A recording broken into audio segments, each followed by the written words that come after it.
I will be using the article The Anthropology of Populism Beyond the Liberal Settlement by William Mazzarella.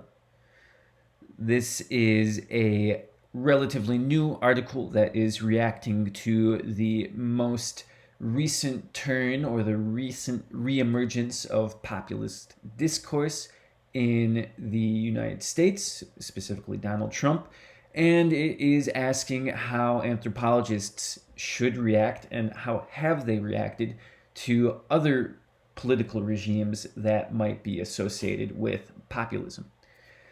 We see that, according to Mazzarella, populism is an intensified insistence of collective forces that are no longer adequately organized by formally hegemonic social norms, mattering forth of the collective flesh. Breaking this down just a little bit, we see that the idea of collective identity is very important in the definition and the articulation of populism.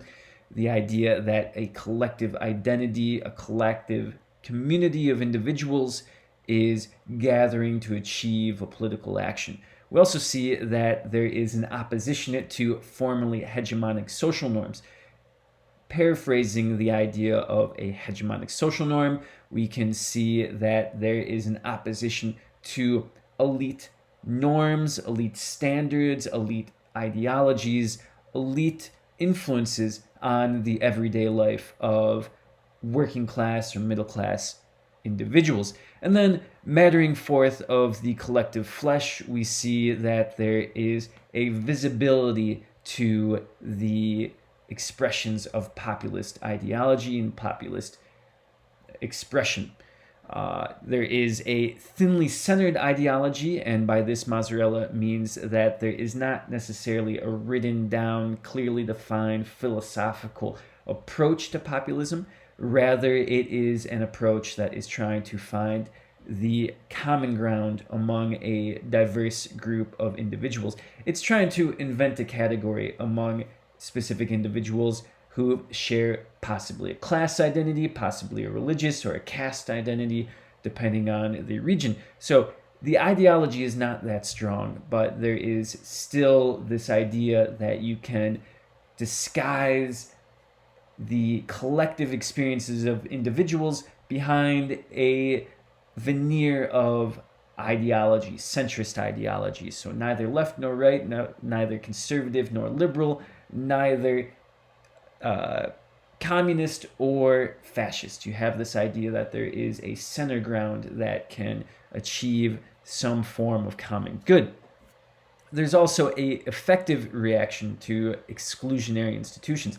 What does this mean? There's an emotional, there's an embodied, there is a experienced reaction to the feelings of exclusion that populism is against. So the idea that there is a hegemonic social norm, that there is a group of institutions that are oppressing the everyday individual, the average citizen, is something that is experienced, something that individuals are able to reference in their own lives, something that their family or that they have experienced on very individual and real world terms.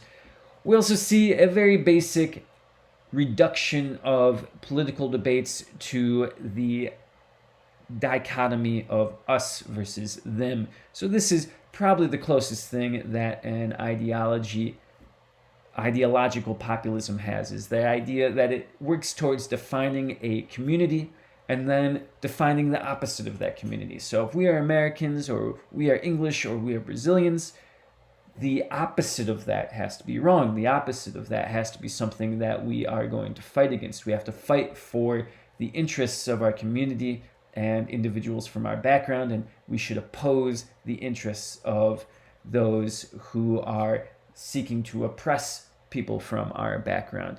And once again, this is very culturally located and culturally situated, so ideas of oppression often shift and change and take different forms in specific social and cultural contexts. And then we see that it seeks to embody the will of every peoples. So it doesn't try to necessarily divide inherently. This is not what it expresses itself as doing. It tries to say that the political ideology it expresses, that populism expresses, is something that encompasses everybody.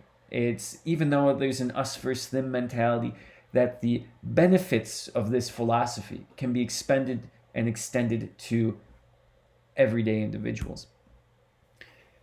There's some problems with the study of populism. Anthropologists, for example, and other social scientists often attempt to humanize common sense assumptions, but these assumptions often oppose our liberal sense of inclusion. Breaking this down just a little bit, anthropologists like to go study communities that are often considered on the margins, that don't necessarily get to express themselves, and we go and we try to relate those communities' experiences to a broader human context, to a broader experience of culture. We do this by expressing a form of inclusivity, by expressing a form of humanity that is collectively experienced. So we do have some sympathy for the everyday individual. This is something inherent for the anthropological experience. But when we go just one step further, we often discover communities do not have the same hope for the world. They don't have the same sense of inclusion for the world that we do.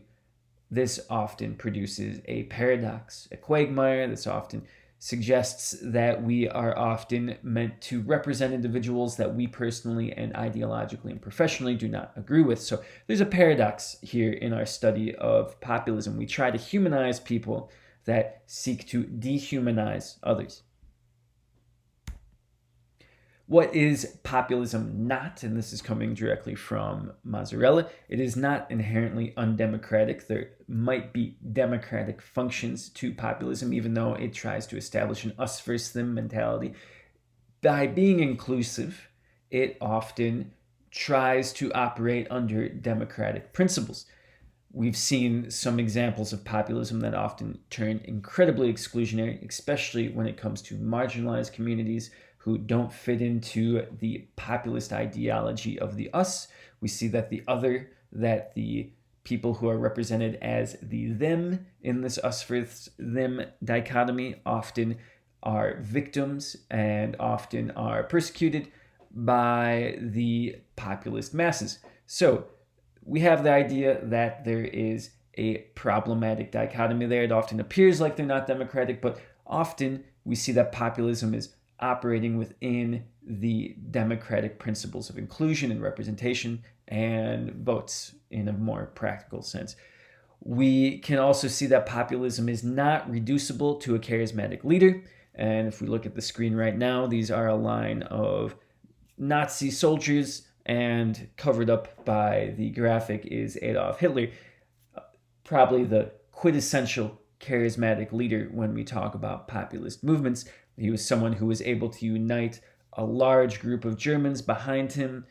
His ideology was often oppositional, very nationalistic, very much based in an ethnic identity, and something that was attempting to construct a large roof to put his political base under.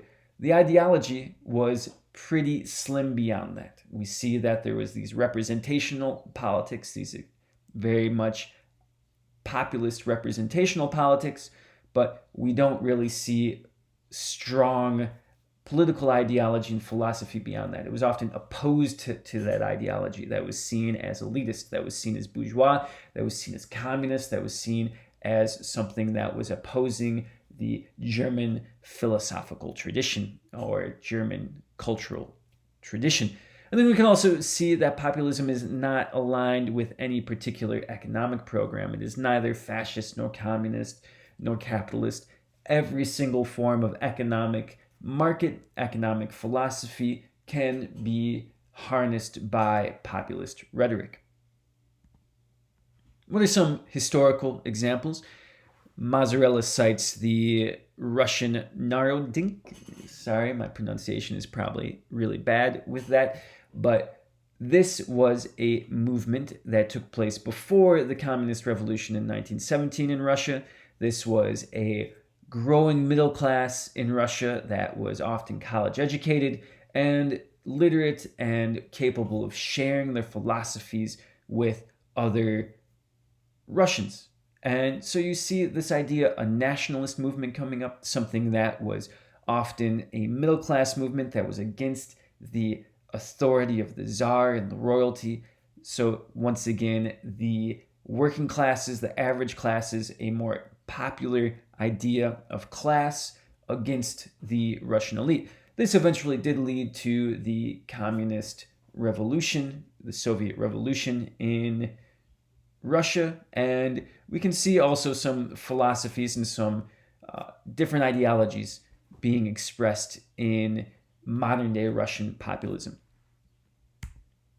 There was also the US People's Party. This is around the turn of the 20th century. We see that there is a left leaning, socialist leaning movement to emerge from the interior of the United States, specifically looking at the more recent farm communities that sprung up over the last 50 years, so the 1850s to the 1900s in the American West, as well as the industrializing North that was becoming further working class. There was a new middle class emerging as well, capable of achieving some of the bourgeois consumptive lifestyles that defined America's elite and wealthy classes.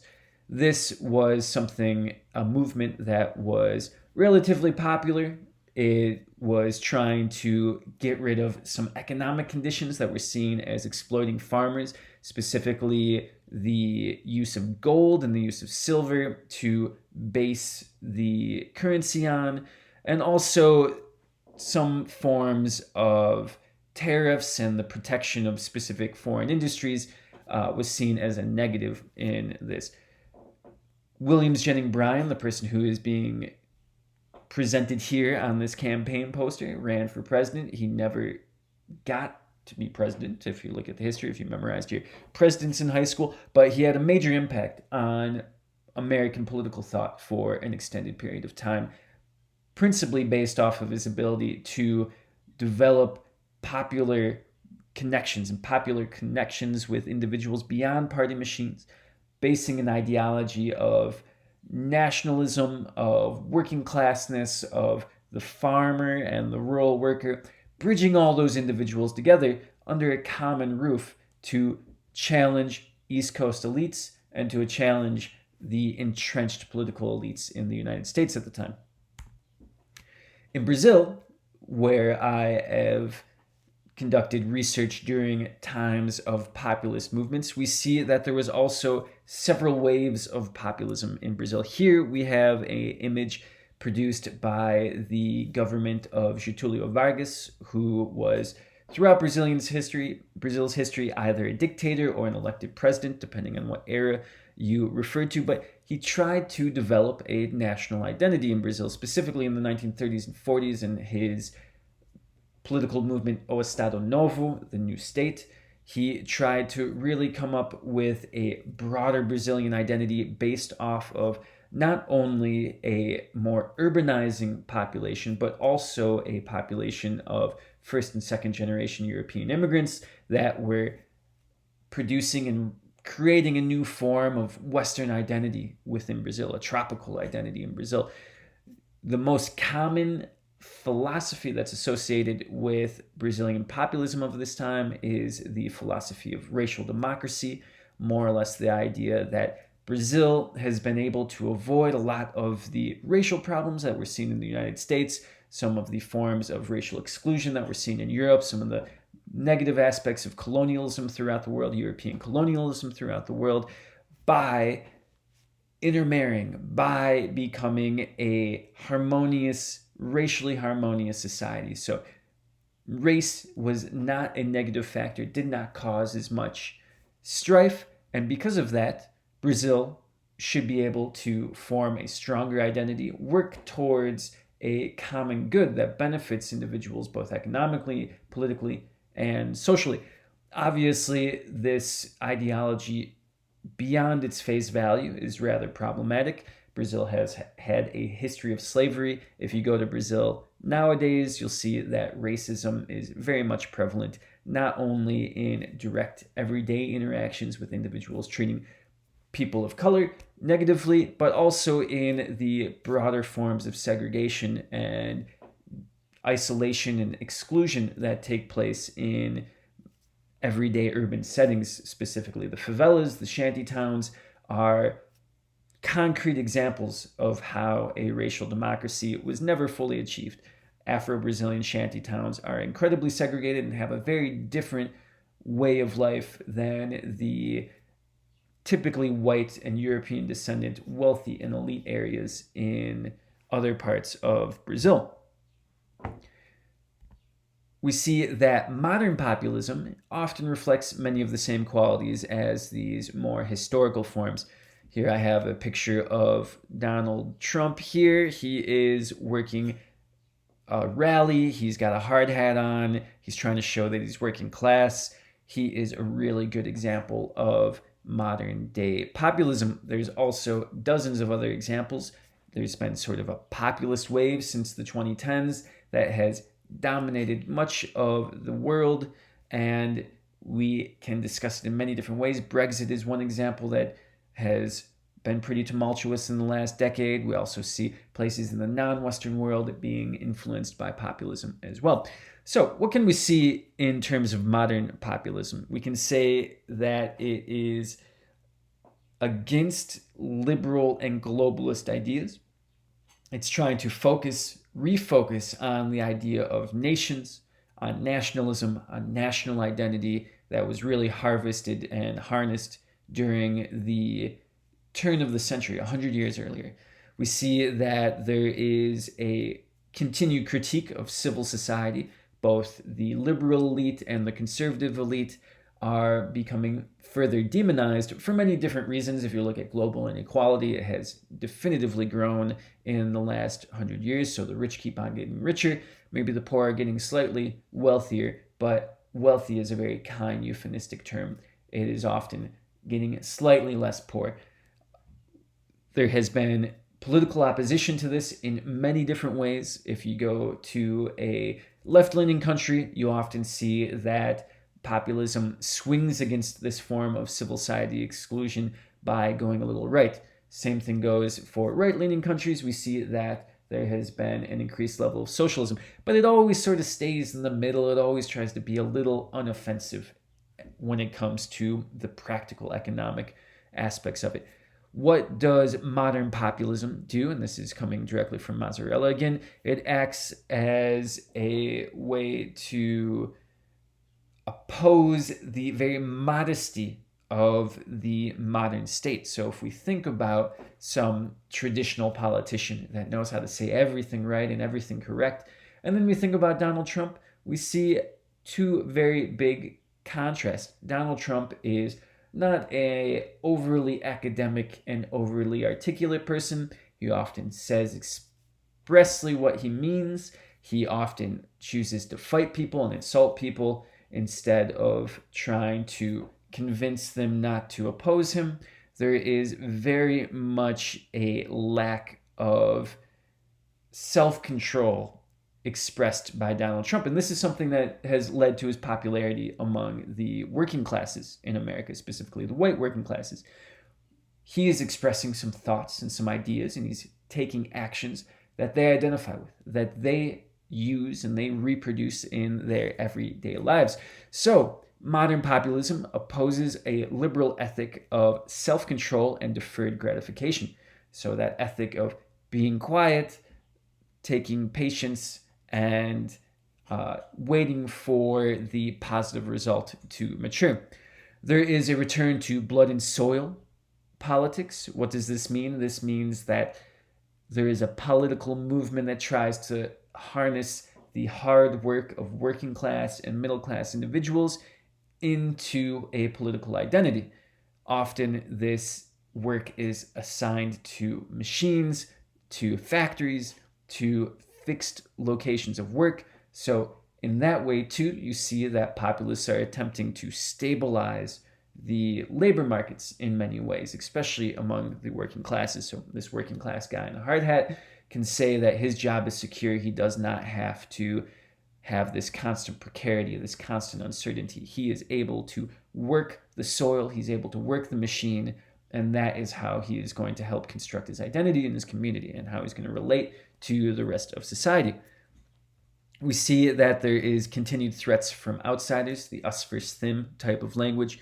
And then we see that this is nothing really new, but, and this is a paraphrase of Mazzarella, a palpable moment of political decisiveness. So there is an accumulation of populist rhetoric, an accumulation of populist political dynamics that have become incredibly focused and decisively used at this specific moment in time.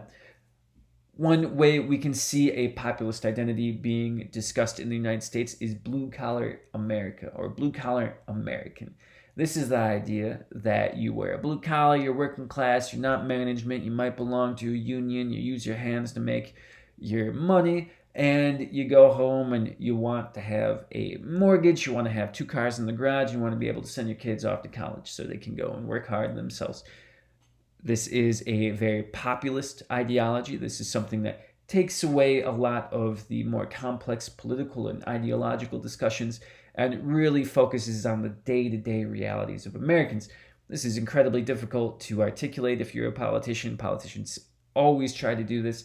The individual who is able to harness this power the best is the one who is able to relate to the experiences and to embody the charisma of that ideology, that experience.